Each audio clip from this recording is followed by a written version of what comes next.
بسم الله الرحمن الرحيم. أنا وليد أشرف.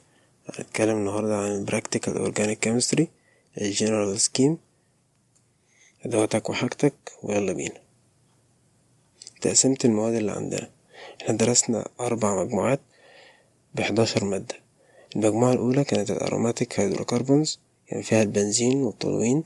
والمجموعة التانية كانت الكحولز، كان فيها الميثانول والإيثانول والجليسرول.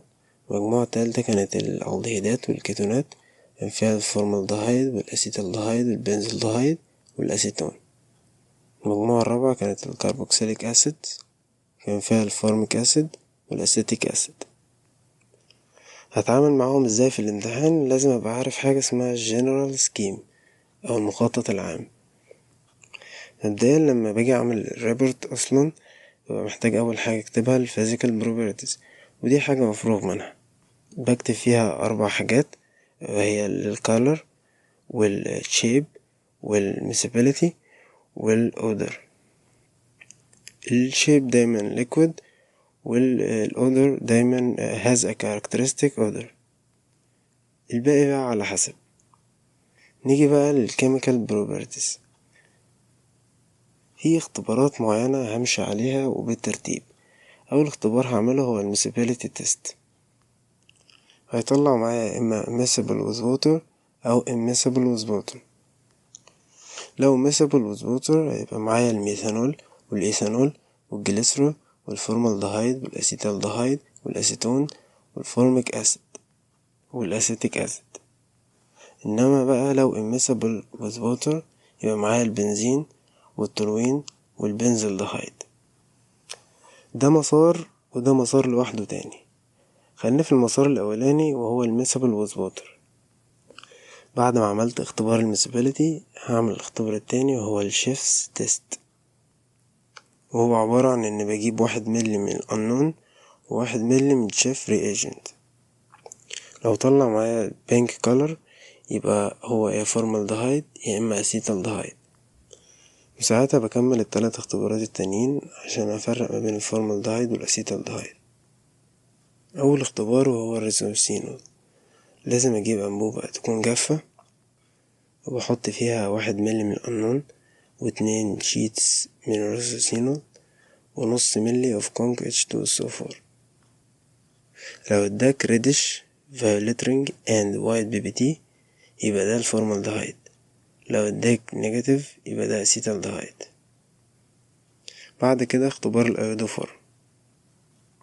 هتجيب انبوبة وتحط فيها 1 ملي من الأنون، 2 ملي من I2 solution، ودروب باي دروب of NaOH till pale yellow لحد الأصفر الباهت، وتحطها في الوتر باس 5 دقايق وتسيبها برا تبرد شوية. لو اديتك يلو PBT يبقى دي الاسيتالدهيد، لو اديتك نيجاتيف يبقى دي الفورمالدهيد. تالت اختبار وهو ال NaOH تيست. بجيب انبوبة واحط فيها 1 ملي من الأنون و1 ملي من ال NaOH وبحطه في الوتر باس لمدة 3 دقايق واسيبه يبرد برا. لو اداني يلو PBT يبقى ده الاسيتالدهيد، لو اداني نيجاتيف يبقى ده الفورمالدهيد.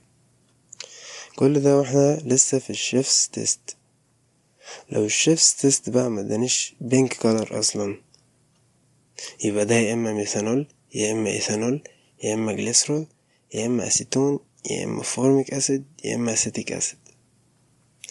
ساعتها هخش على الاختبار التالت وهو الاسيديتي، وده عبارة عن انك بتجيب 1 ملي من الأنون ونص جرام من Na2CO3. لو ظهر evolution of CO2 gas يبقى ده formic or acetic acid. وساعتها بكمل الأكسيديشن تيست والكربون مونوكسيد تيست. الأكسيديشن تيست هو عبارة عن انك بتجيب انبوبة تحط فيها 1 ملي من الأنون و1 ملي من KMNO4 و1 ملي من NaOH. لو اختفى اللون البنفسجي بتاع ال KMNO4 مش لازم يختفي، يعني مش لازم يبقى colorless، يعني ممكن يتغير. ساعتها ده يبقى الفورميك أسيد، لو ادى نيجاتيف يبقى ده الأسيتيك أسيد. نخش على الكربون مونوكسيد تيست. بجيب أنبوبة بحط فيها 1 ملي من الأنون و1 ملي من الكونك H2SO4 وأحطها في الووتر باص لمدة 3 دقايق. لو اداك evolution of CO2 gas يبقى ده الفورميك أسيد، لو اداك نيجاتيف يبقى ده الأسيتيك أسيد. كل ده واحنا لسه في الأسيديتي. لو كان بقى من الأول مفيش evolution of CO2 gas يبقى كده نيجاتيف، وهيبقى يا إما ميثانول يا إما إيثانول يا إما جليسرول يا إما أسيتون. ساعتها هخش على الاختبار الرابع وهو البوراكس تيست، وده عبارة عن انك بتجيب انبوبة وتحط فيها 1 ملي من البوراكس سوليوشن و2 دروبس من الفينولفثالين و1 ملي من الأنون بالترتيب. اول حاجة ممكن يحصل ان هيختفي اللون البينك يبقى colorless، وساعتها ده هيبقى جليسرول بس، يا اما يديك نيجاتيف ويبقى اما ميثانول او ايثانول او اسيتون. ساعتها هخش على الاختبار الخامس وهو الايودوفورم، ودي اللي قلناها ورا ان انت بتجيب انبوبة وتحط فيها 1 ملي من الأنون و2 ملي من الI2 solution ودروب باي دروب من NaOH تل باليلو الأصفر باهت، وتحطها في الوتر باص لمدة 5 دقايق.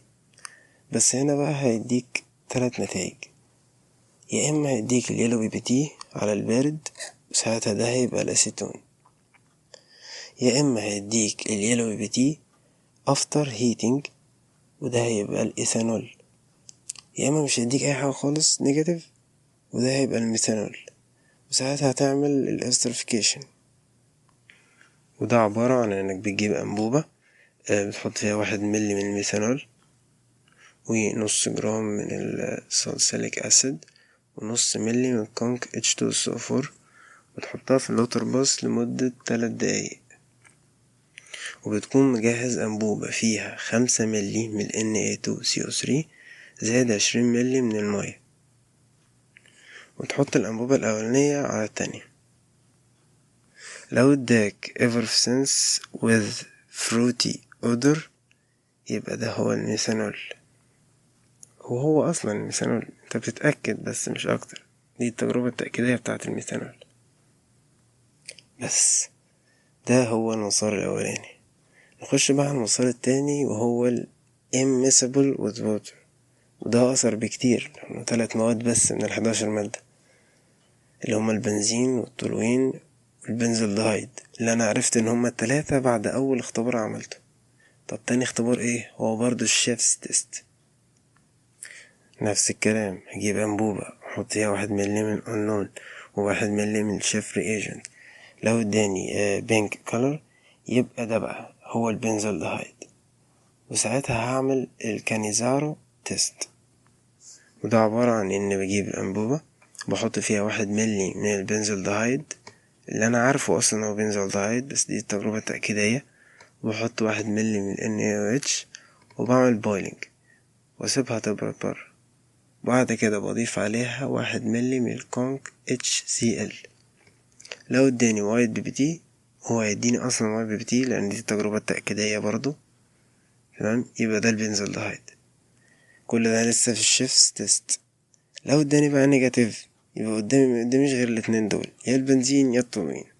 هرجع لأول سيكشن خالص، مش أول خالص، أول واحد خالص يعني، هرجع لآخر أول سيكشن اللي هو الفريزنج تيست، وده آخر تيست عندنا.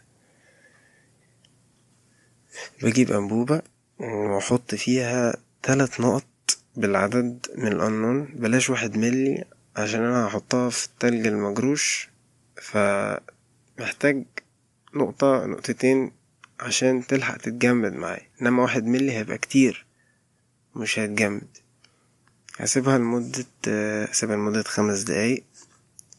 لو بقى solidified at 5 Celsius degree يبقى ده البنزين، لو not solidified يبقى ده التولوين، لأن التولوين أصلا بيتجمد عند -93 درجة سلسيوس. في احتمال انها ممكن ما تتجمدش بس تعمل معاك شبورة كده من جوه، دي برضو ساعتها تعرف ان هو البنزين، بس بعد 5 دقايق. اتأكد من الوقت بتاعك. بس دي كانت السكيمة، يا رب تكون وضحت. وبلاش بقى يا جماعة شغل اللي هو ايه، اتوقع المادة دي